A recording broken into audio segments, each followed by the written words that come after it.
Welcome to the Live Squawk podcast, where professional traders, investors, and market insiders get the unfiltered insights that matter most. Stay ahead of the curve with expert interviews and exclusive market commentary.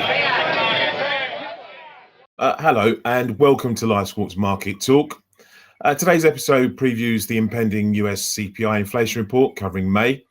Last month's reading showed scant evidence of any tariff headwinds, but economists look for stronger signs of the trade war reflected in costs for this month's release. To help me figure out what to look out for, I'm joined today by two market-savvy experts. Firstly, a regular guest on Market Talk, Beat Nussbaumer, founder and CEO of Macro Beat. He's an FX macro trader, research and FX tutor, and has been a market professional for nearly 40 years. And we're joined, luckily, by a very special guest, Jeffrey Hirsch, CEO of Hirsch Holdings, publisher of Almanac Trader, editor of Stock Traders Almanac, and his quote, "Those who understand market history are bound to profit from it." Some wise words there. A warm welcome to you both. Before we get into, I'll bring you guys in a minute. Just a quick disclaimer here.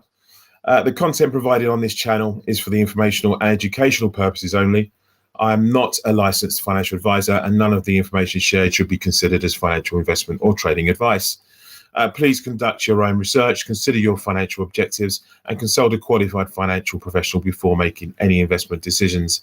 Investing and trading in financial markets carries risks, and past performance is not indicative of future results. We're not responsible for any losses or gains that may result from following the content on this channel. Gentlemen, I'll come to you both for your opinions shortly, but welcome to you both. Good morning, Hey, sir. Harry. Morning. Thanks for having us. No, pleasure. But I want to just go through some of what we're looking for today, some bank research, and give our listeners the sort of median estimate ahead of today's release. So let's crack on with that. So I've got a note here from National Bank of Canada.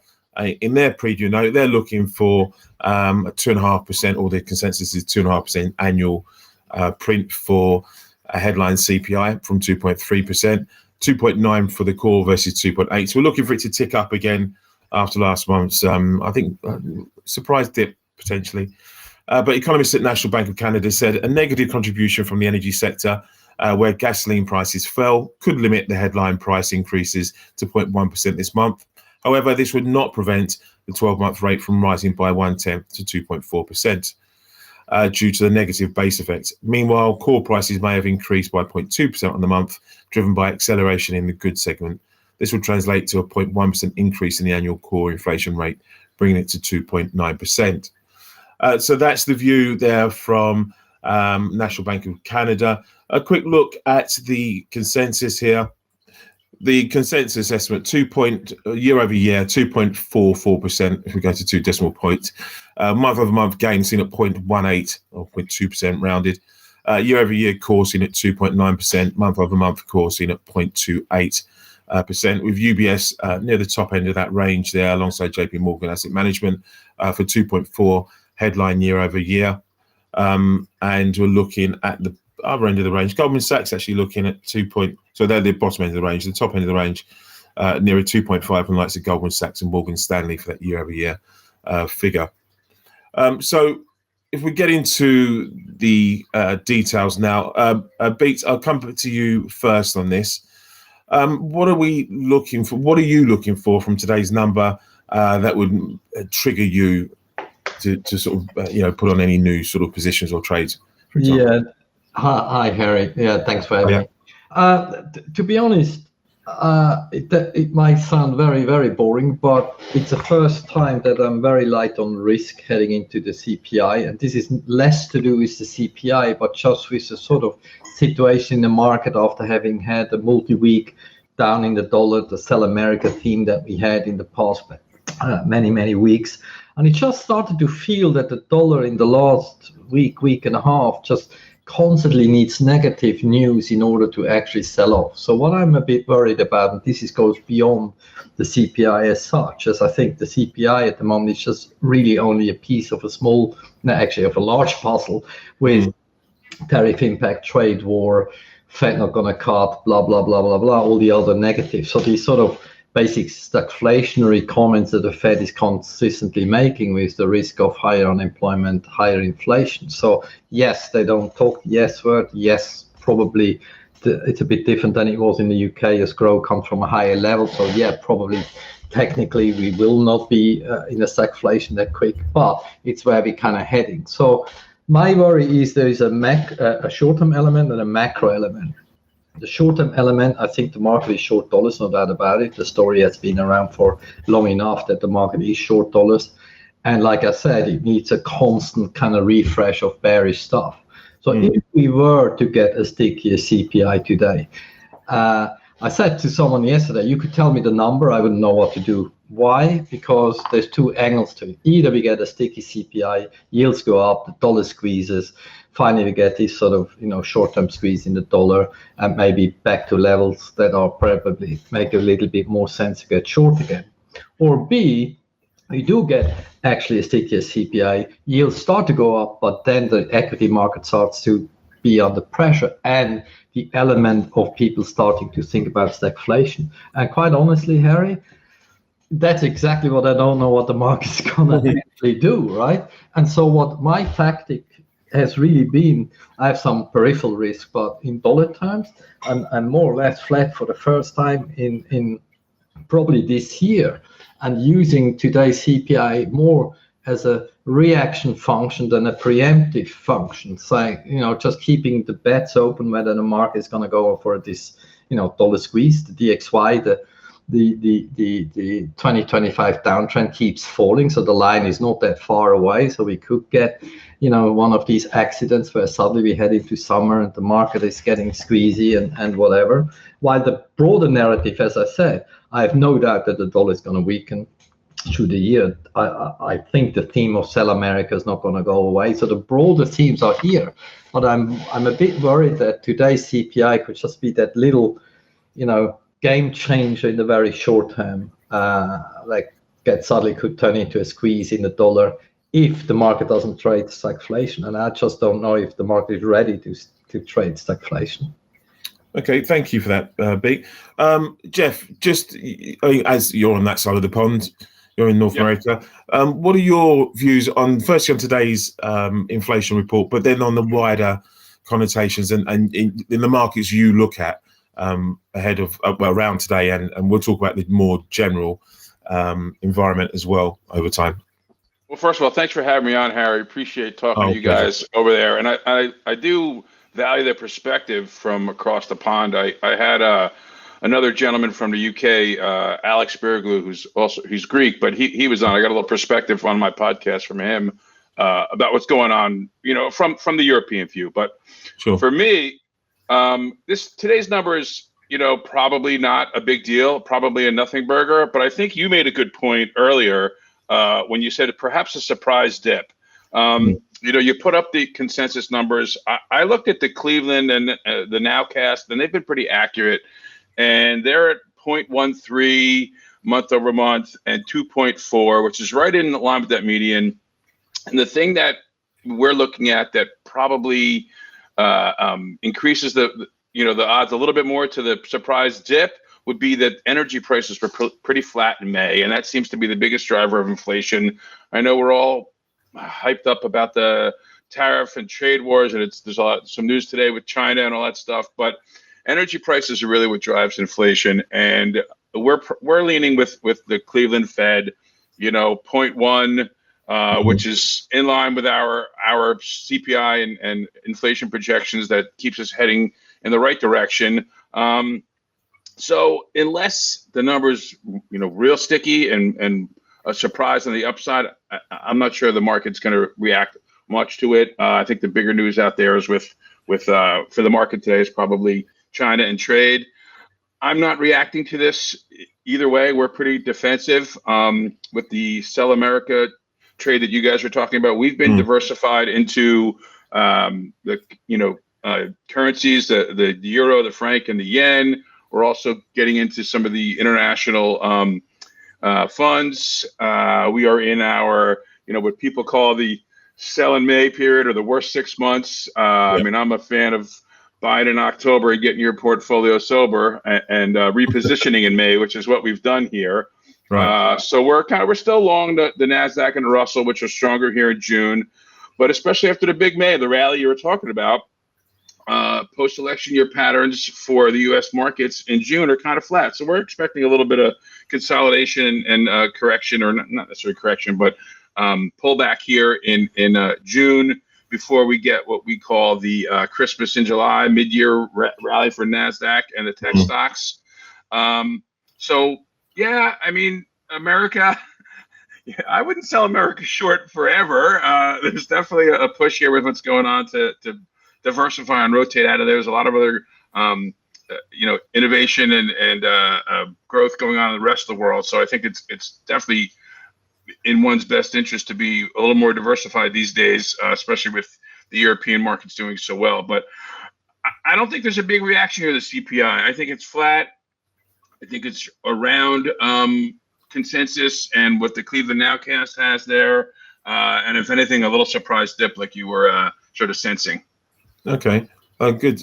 So what I'm hearing from you both is a defensive tone here generally, and towards today's inflation read, you're looking for something exceptional to bring you out firing, basically. I think what Jeff said was interesting. So in case we do get a surprise on the downside, because I think the market is really geared up for stickiness and finally, tariffs going to show up, blah, blah, blah. If we were to see a downside surprise and that sort of these elevated prices are not coming through the pipeline yet, that could actually give the dollar another knock.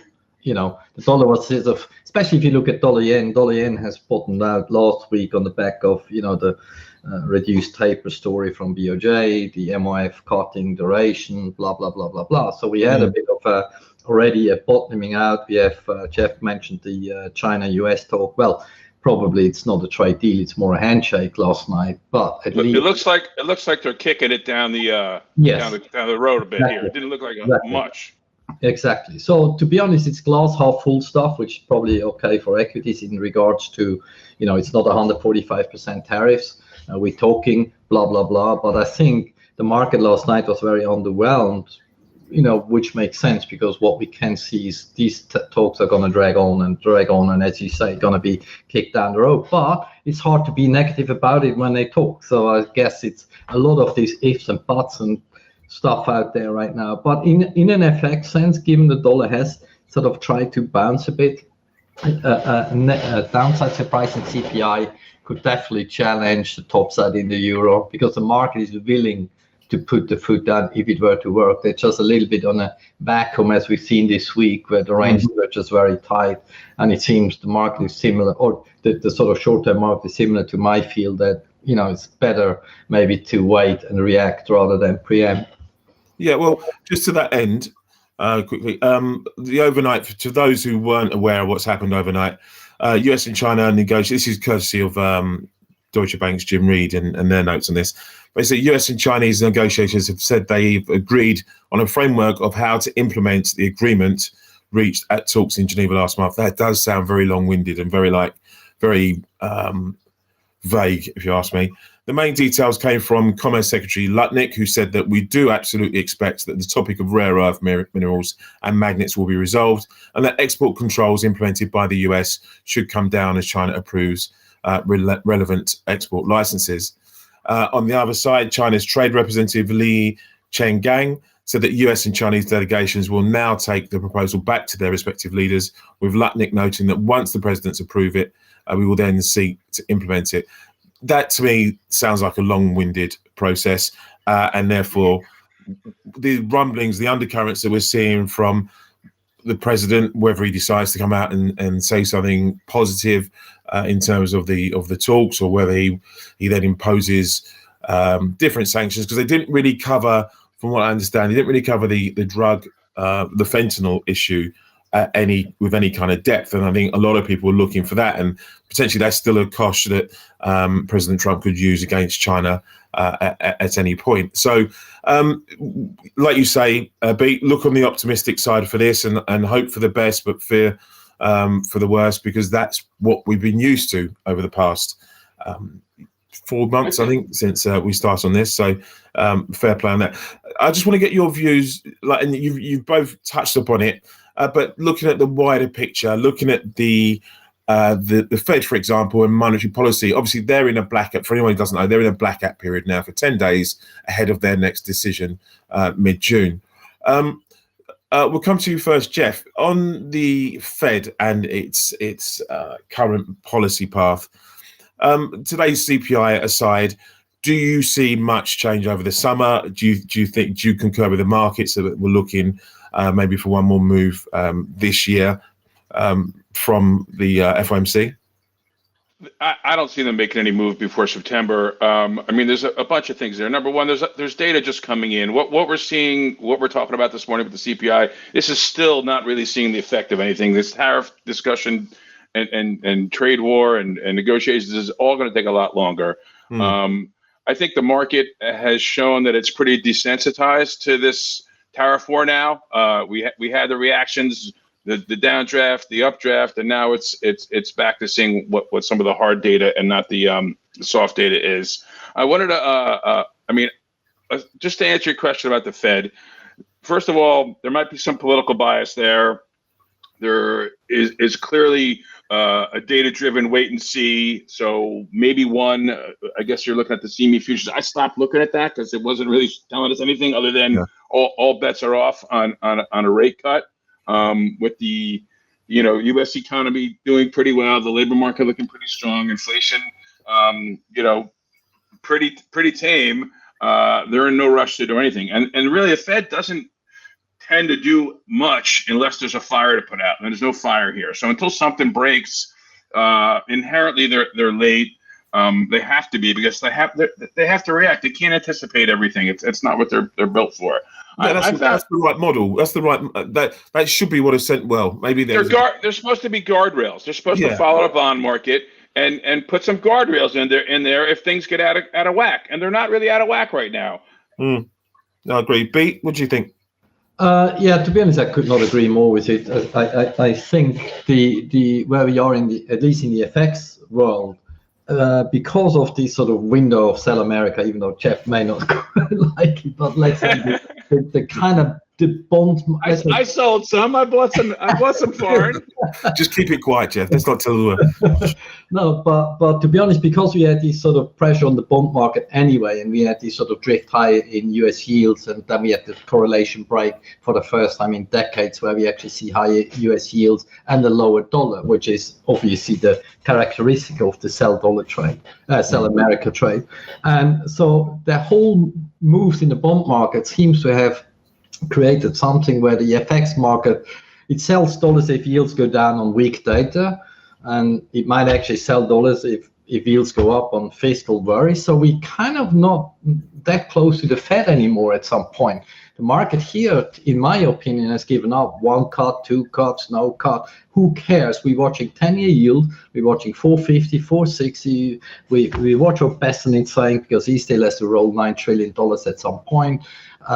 This whole, actually, maybe, very interesting to see last night they floated the idea that Besson might actually be a good candidate to replace Powell next year. So it's kind of which was denied. Which was denied. Yeah. So that would be interesting. But you made a comment there, if I may, just about the 10-year. One of the things that we're starting to look at right now is the 30-year and the 5% level. So that's something that the market's looking at and concerned with. Correct. The 10-year has been talked about for a long time, and it's bounced around there. And that 30-year it's almost it's what, 4.96 right now. Yeah, I think you touch an interesting point, because obviously all the headlines also been around 20, 30, and 40 years when we talk JGBs.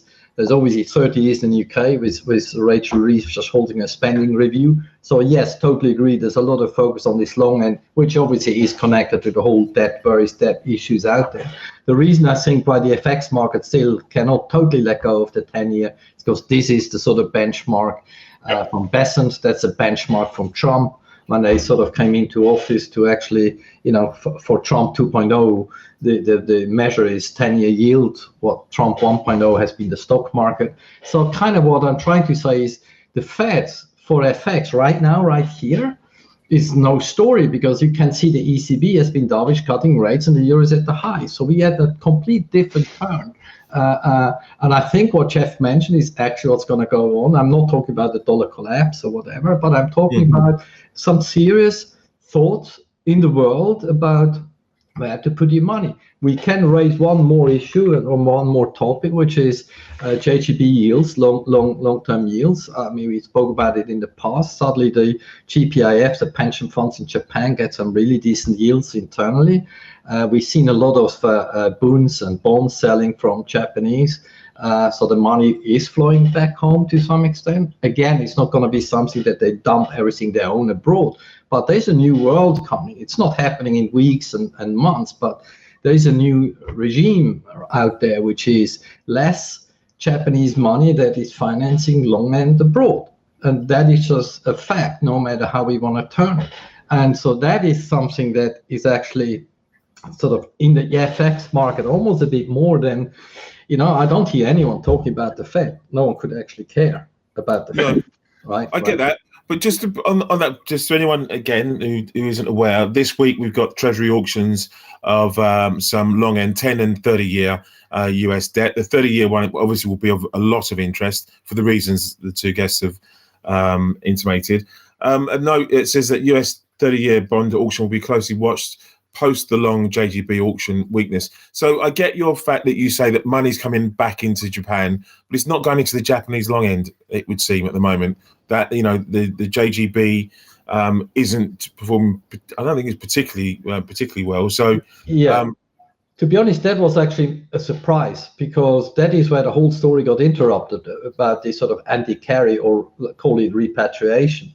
That you would actually have thought that, especially that Ueda or the BOJ, I'm not sure he's actually the legal side of it, but that the GPIF is now allowed to directly bid in JGB auctions. Now, of course, I have no clue, whether they already own everything they can own or allowed to own, or if they can actually own more. But, you could see how Ueda, which came in to actually reduce the footprint of the BOJ in the market, to actually lining up people they can or could offset some of the taper they have to do, right? So that's why I say there's so much going on out there right now, which is unprecedented, which is new versus what we sort of experienced in the last, 10, 20 years. I mean, having Japanese hiking rates, having yields where they are, and the whole changes